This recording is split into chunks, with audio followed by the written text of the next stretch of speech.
අයිබෝවන් වාසනාවන්ත දවසක් ප්‍රාර්ථනා කරනවා අපිත් එක්ක එකතු වෙන හැම දෙනාටම. අද සුවිශේෂී දවසක්. මොකද ලොස් ඇන්ජලිස් නුවර අපි සංවිධානය කරන දැවන්තම බක්මහවුලේ පළවෙනි අදියරට අපි අද දවසේ ඇවිල්ලා ඉන්නවා. අපි ඒ පිළිබඳව කතා බහ කරන්නට මේ තියෙන ස්ථානයට නැත්තම් මෙවර ලොස් ඇන්ජලිස් බක්මහවුලේ පැවැත්වෙන ස්ථානයට තමයි මේ ඇවිල්ලා ඉන්නේ. මේ මගේ කණ්ඩායම මේ අපේ කණ්ඩායම ශ්‍රී ලංකා ඇමරිකා සංගමය දකුණු කැලිෆෝනියාවේ තියෙන ඉතාමත් දැවන්තම සංවිධානය. මේ සංවිධානයේ ඉන්න දැවන්ත ශක්තියින් තුනක් තමයි මගෙත් එක්ක එකතු වෙලා ඉන්නේ. ඉතින් අපි ඔවුන් සමගින් මේ බක්මහවුල කොයි විදිහට සංවිධානය වෙන්නේ කියලා තමයි කතා කරන්න සූදානම් වෙන්නේ. මගේ මේ වම් අත පැත්තෙන් ඉන්නේ අපේ ගරු සභාපතිතුමා නිරෝෂන්. නිරෝෂන්ට එහා පැත්තෙන් ඉන්නේ සංජය වැලිකල අපේ විධායක කමිටු සමාජිකයෙක්. එතකොට මේ මගේ දකුණු පැත්තෙන් ඉන්නේ ඩොන් විජේ සිංහ. අපි මේ කට්ටියත් එක්ක කතා කරන්න සූදානම් වෙන්නේ මොකද ඔබ බලාපොරොත්තුෙන් ඉන්නවා ඇමරිකාව කිව්වට පස්සේ මේක දැවන්තම බක්මහා උළෙලක් බවට පත් වෙනවයි කියලා. ඒ නිසා මේ දැවන්ත බක්මහා උළෙල කොයි විදිහට සංවිධානය වෙන්නේ කියලා. මම ඉස්සෙල්ලම කතා කරන්න සූදානම් වෙන්නේ මගේ ගරු සභාපතිතුමත් එක්ක දකුණු කැලිෆෝනියාවේ ශ්‍රී ලංකා ඇමරිකා සංගමේ ගරු සභාපති නිරෝෂන් එක්ක. නිරෝෂන් කහවත්ත අපි දන්නවා මාධ්‍ය ලෝකයේ දැවන්තයෙක්. මට මතකයි අපි දෙන්න රූපවාහිනියේ සහ මාධ්‍ය ජීවිතයේදී පහුගිය වසර ගණනාවකට උඩදී වැඩ කරනකොට ඔබ ඉතා සංවිධානාත්මක වැඩසටහන් ඉදිරිපත් කරා සහ සංවිධානාත්මක වැඩසටහන් ක්‍රියාවේ යෙදුවා. දැන් මෙවර ඔබතුමයි 50 වෙනි සංවත්සරයේ සමරන මොහොතේ සභාපතිවරයා විදිහට පත් වෙලා ඉන්නේ. කොහොමද නිරෝෂන් මේ අවුරුදු උත්සවය සංවිධානය කළා තියෙන්නේ ලොස් ඇන්ජලිස් නුවර කැලිෆෝනියාවේ? ඇතම අරුණ බොහොම ස්තුතියි. අරුණ තමයි අපේ සංගමයේ උපසභාපති. එකත් කියන්න ඕන. ඇත්තටම අපි සංගමයේ පටන් ගන්න මම දන්නෙත් නැතුවම අවුරුද්දක් වෙලා. ඉතින් මේ වෙලාවේ අපි දැවන්ත වැඩසටහන් දෙකක් කරා. මෙතන අපි ක්‍රිස්මස් වොන්ඩර්ලෑන්ඩ් එක කරා. ඒ වගේම ගිය මාසයේදී අපි ඇත්තටම දැවන්ත නිදහස් දින සැමරුමක් කරා. ඉතින් ඒක ඇත්තටම අති සාර්ථක වැඩසටහනක්. ඉතින් මේ පාර අපි හිතුව දේ තමයි අපේ කමිටු එකත් එක්ක කතා බහ කරගෙන අපි මේ අවුරුදු ගම්මානයක් කියන එක කරමු කියන එක. ඒ සංකල්පය අපි මෙහෙට ගේන්න ඕනේ කියන හිතලා තමයි අපි මේ තීරණය කරේ මේ අවුරුදු ගම්මානය කියන එක. මං හිතන්නේ වෙනතර වඩා ටිකක් අලුත් අත්දැකීමක් වේවි ලොස් ඇන්ජලිස් වල සදන් කැලිෆෝනියාවේ ඉන්න අපි හැම දෙනාටම. ඔව් අපි තවදුරටත් කතා බහ කරමු කොහොමද මේ අවුරුදු උත්සවය සංවිධානය වෙන්නේ, මොන ඉවෙන්ට්ස්ද මේකට අපි අන්තර්ගත කරලා තියෙන්නේ කියලා. එතකොට මේ ඩොන් විජේසිංහ පහුගිය වසර කිහිපය තුළ ලොස් ඇන්ජලිස් නුවර තිබුණු සුවිශේෂී වැඩසටහන් රාශියකම ප්‍රධාන පෙළේ භූමිකාව බවට පත් වෙලා තිබ්බා. ඔහු ආරාධනා කරා නිරෝෂන් කහවත්ත අපේ ගරු සභාපතිතුමා මෙවර අපේ මේ ශ්‍රී ලංකා ඇමරිකා සංගමයට සම්බන්ධ වෙන්න කියලා වෙලා. ඔහු ඉතාමත් ආදරෙන් කාරුණිකව මේ ඉල්ලීම බාර අරගෙන තමයි අපත් සමගින් එකතු වෙලා මේ පහුගිය කාලය පුරාවටම ඉතාමත් සුවිශේෂී වැඩසටහන් වලට දායකත්වය ලබා දුන්නේ. ඩොන් මම කැමතියි දැනගන්න දැන් අවුරුදු උත්සවය නිරෝෂන්ගේ දැක්ම තමයි මේ අලුත් විදියට කරන්න. මොකද වසර 50ක් ගෙවුණු අපේ මේ සංගමයට විවිධ වැඩසටහන් ඔස්සේ නැත්නම් විවිධ ආකාරයෙන් අපි අවුරුදු උත්සව සංවිධානය කරා. නමුත් මෙවර සංවිධානය වෙච්ච එකට දායකත්වය දෙන්න, ලොකු දායකත්වයක් දෙන්න ඩොන්ට හැකියාව තියෙනවා. කොහොමද මේ අවුරුදු උත්සවය ඩොන් දකින්නේ? ඇත්ත වශයෙන්ම කියනවා නම් මම නිරෝෂන් දකිනවා අමුතුම ලයිට් එක. තරුණයි, energetic, අලුත් ideas. He want to top up the one that he did before. Always want to do better. ඒ නිසා නිරෝෂන්ට ඕන කරලා තියෙන දේවල් තියෙනවා කැලිෆෝනියාවේ කරන්න. එකක් තමයි ඔක්කොම කමියුනිටිස් සිංහල, දෙමළ, මුස්ලිම්, බර්ගර් හැමෝම එක වහලක් යටට ගේන්න. දෙවෙනි එක තමයි කරන හැම දෙයක්ම ශ්‍රී ලංකා ඇමරිකා ඇසෝසියේෂන් එක කවදාවත් නොකරපු විදියට. එයා ඇත්තටම කැලිෆෝනියාව ගැන විතරක් නෙමෙයි හිතන්නේ. ඇමරිකාව ගැන විතරක් නෙමෙයි හිතන්නේ. එයා කියන්නේ ලෝකේ කොහෙවත් වෙලා නැති විදියට අපි කරමු කියලා. ඒ නිසා මං හිතන්නේ මේක එයාගේ ගොඩක් අලුත් අදහස්.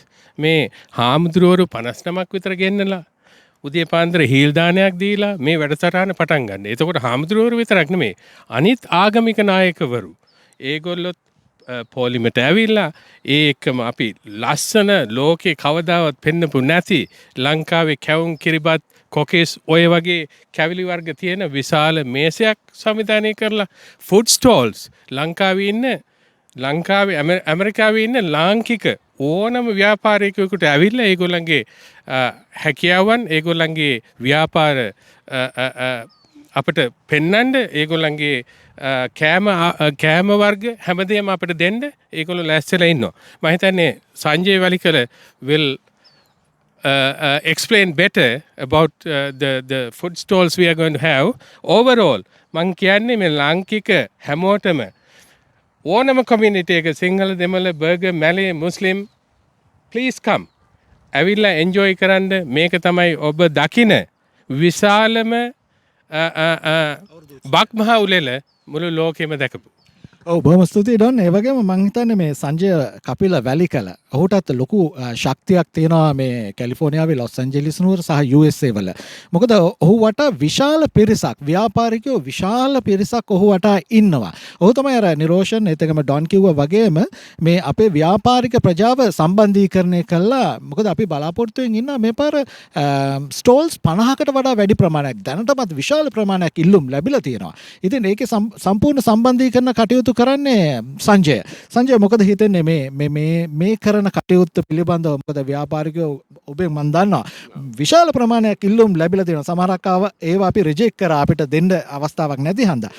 මොකද ඒතත් ඇත්ත වශයෙන්ම මේක අපේ සභාපතිතුමාගේ ප්‍රෙසිඩන්ට්ගේ මේ සංකල්පනාවක්. මේ වසර අපේ ඉන්නවා ලොස් ඇන්ජලිස් වල ඉන්නවා අපේ ශ්‍රී ලංකන් කමියුනිටි එකේ ඉන්නවා ව්‍යාපාරිකයන්. ලොකු ව්‍යාපාරිකයෝත් ඉන්නවා කුඩා ව්‍යාපාරිකයෝත් ඉන්නවා. සාමාන්‍යයෙන් අපි ගත්තොත් බටික් ව්‍යාපාරයේ යෙදී ඉන්න කට්ටිය ඉන්නවා. එක්ක කෑම මේ ෆුඩ් ප්‍රොඩක්ෂන් ව්‍යාපාරවල ඉන්නවා. ඉතින් ඒ වගේම කේක් හදන කට්ටිය ඉන්නවා. ඒ වගේ කුඩා ව්‍යාපාරයන්ට මේක බොහෝ ලොකු අවස්ථාවක් තමන්ගේ ව්‍යාපාරය හැම දෙනාටම අපේ කමියුනිටි එකේ හැම දෙනාටම මේ දක්වන්න. ඉතින් ඒක නිසා හැම එක්කෙනාටම පුළුවන් තමන්ගේ ස්ටෝල් එක අරගෙන ඒ තමන්ගේ ව්‍යාපාරවල මේ ප්‍රදර්ශනය කළා මුළු මේ කමියුනිටි එකටම පෙන්වන්න.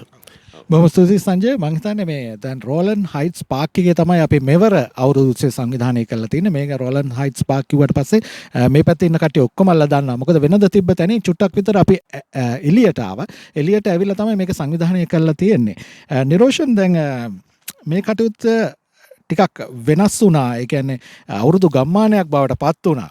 මේ සංකල්පය ඔබ මම දන්නවා ඔබට හොඳ ඉලක්කයක් තියෙනවා මේක සාර්ථක වේවි කියලා වෙලා. තව ගොඩක් බලාපොරොත්තු තියෙනවා අපි ඉදිරියටත් කරගෙන යන්න. තවත් දේවල් තියෙනවා කියන්න නිරෝෂන්ට. ඇතම කියනනම් අරුණ මේ දැත්තරම අපිට මේ දෝන් කිව්වාගේ අපේ අවශ්‍යතාවය මේ හැම දෙනාම එකට එකතු කර ගැනීම. එහෙනම් තමයි අපි මේ සෙන්ට්‍රල් එකට තමයි මේ ආවේ. මේක රෝලන් හයිට්ස් කියලා කියන්නේ වැලි එකේ ඉන්න එකයටයි ඒ වගේම ඇනහේම් රිවර්සයිඩ් ඉන්න ඕනම කෙනෙකුට මේ මැද. ඒක තමයි මේ හැම දෙනා. මොකද අපි සාමාන්‍යයෙන් මේ අවුරුදු උත්සව 5ක් 10ක් විතර කරන තැනක්. ඉතින් අපි උත්සාහ කරා මේ පාර හැම පන්සලකටම මම ආරාධනා කරා. අපිත් එක්ක එකතු වෙන්න කියලා. ඒ වගේම හැම ඇසෝසියේෂන් එකකටම ආරාධනා කරා අපිත් එක්ක එකතු වෙන්න කියලා. ඉතින් ඒක තමයි අවශ්‍යතාවය. ඉතින් මැදට ඇවිල්ලා හැම මිනිස්සෙම කියන්නේ මේ මං හිතන්නේ මිනිස්සු හැමදාම ඇක්ටිව් වෙලා ඉන්නේ මිනිස්සු 1000 2000ක් වගේ පෙරසක්. මේ 1000 2000 අපි එක තැනකට ගෙනියන්න පුළුවන් නම් ඒක තමයි අපේ සාර්ථකත්වය. ඒකට මං හිතන්නේ ඔබ හැම දිනාටම ආරාධනා කරනවා. ඔක්කොම එන්න අම්මා තාත්තා ඔයගලන් ඉන්න මේක හරි ලස්සන වැඩසටහනක් වේවි. අලුත් අත්දැකීම් වේවි. දොන් කිව්වා වගේම අපි මේක සෙග්මන්ට්ස් 4කට කඩලා තියෙනවා. ඒකේ පළවෙනි සෙග්මන්ට් මම කිව්වට කමන. ඔව් පළවෙනි සෙග්මන්ට් එක තමයි හාමුදුරුවෝ 50ක්. ඒ වගේම රිලිජියස් වල තියෙන සියලුම ආගමික නායක නායිකා 50ක් උදේට අපි 8 වෙද්දි මේ ගම්මානෙට ඇතුල් කරනවා. ඉතින් මං හිතනවා ඕගලන්ට අලුත් අත්දැකීමක් වේවි. කවදාවත් මේ වගේ දෙයක් දැකලා නැති. ඉතින් ඒගොල්ලන් ඇවිල්ලා අපි ඒගොල්ලන්ට සම්පූර්ණ දාණය ලබා දෙනවා. උදේ කැම වෙලා අපි ලබා දෙනවා. අපි ගම්මානේ. ඉතින් අපේ ගමේ ඉන්නවා ප්‍රධාන මේ අපේ ප්‍රධාන ගම්මුලාදෑනියෙකුත් ඉන්නවා. ඉතින් ඒ වගේ වැඩසටහනක්. ඒ වගේම ගම හාමිනේ කෙනෙකුත් ඉන්නවා. ඉතින් අලුත් දෙයක් වේවි. ඉතින් මං හිතනවා සුන්දර වැඩසටහනක් වේවි. තවත් දෙයක් තමයි සියලුම තරඟ අපි එකතු කරලා තියෙනවා මේ අවුරුදු ගම්මානේ. ඉතින් මං හිතන්නේ අවුරුදු වලට අවශ්‍ය සියලුම තරඟ එකතු කරලා තියෙනවා. හවස 3 ඉඳන් 6 වෙනකන් ලස්සන සංස්කෘතික සංදර්ශනයකුත් අපි පවත්වන්න කටයුතු සංවිධානය කරලා තියෙනවා. ඒ වගේම පුංචි දූ දරුවන්ට මම හිතන්නේ අපි හැමදෙනාම මේක කරන්නේ මේ ඇසෝසියේෂන් තියාගෙන ඕන දෙයක් අපි මේ කරන්නේ අපෙන් ඉදිරියට එන අපේ පුංචි දූ දරුවන්ට අවස්ථාව ලබා දෙන්න. මේක අපි මේ අපි වයසකට ගියාට පස්සේ මේක තියෙන්නේ තව පුංචි දූ දරුවන්ට මේක අවස්ථාව. ඉතින් මම හිතන්නේ මාධ්‍ය ශාස්ත්‍රයේ ඉන්න විශාල පිරිසක් කැලිෆෝනියාවේ ඉන්නවා. අපි ලස්සන ටීවී ස්ටේෂන් එකක් ගහනවා මේ පාර. ඒ කියන්නේ පුංචි දූ දරුවන්ට ඇවිල්ලා තමන්ගේ දක්ෂතා පෙන්වන්න, සින්දු කියන්න, ඒ වගේම මේ ස්ටේෂන් එකක් කොහොමද ලයිව් රන් වෙන්නේ. අපි මේක සජීව දෙන්නත් බලාපොරොත්තු වෙනවා. ඒ වගේ වැඩසටහන් කීපයක් තමයි අපි මේ සංවිධානය කරලා දෙන්නේ සෙග්මන්ට්ස් 4ක් විදියට. මම හිතන්නේ විශේෂ මතක් කරන්න ඕන අපේ කමිටි එක. මම හිතන්නේ අපේ 25 දෙනාම අති කාර්ය බහුලයි. මේක දැන් නිර්මාණය කරන්න අපි මීටින්ග්ස් තියලා ඉවරයි. මේකේ දැන් ස්ටෝල් දැන් දොන් මං හිතන්නේ මේ ග්‍රවුන්ඩ් එකටම පස් 6 පාරක් ආවා දැන් හොයන්න.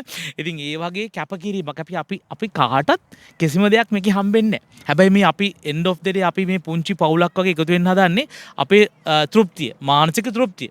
නේ? ආත්ම තෘප්තිය. අවසානයේ අපිට තියෙන ඕක පමණයි. ඒ කියන්නේ අපි එකට එකතු වෙලා වැඩක් කිරීමේ ශක්තිය තමයි අපි තියෙන්නේ. ඉතින් මං හිතන එක හොඳ අවස්ථාවක් කියලා ශ්‍රී ලාංකිකයන් විදියට අපි ඔක්කොම එකට එකතු වෙමු. මං හැමදාම කියන දේ තමයි මම ආරාධනා කරනවා එකතු වෙන්න මේ වගේ ලස්සන දෙයක් කරන්න, අලුත් දෙයක් අපිට තවත් දේවල් කරන්න පුළුවන්. ඕගොල්ලෝ අපිත් එක්ක එකතු වුණාම.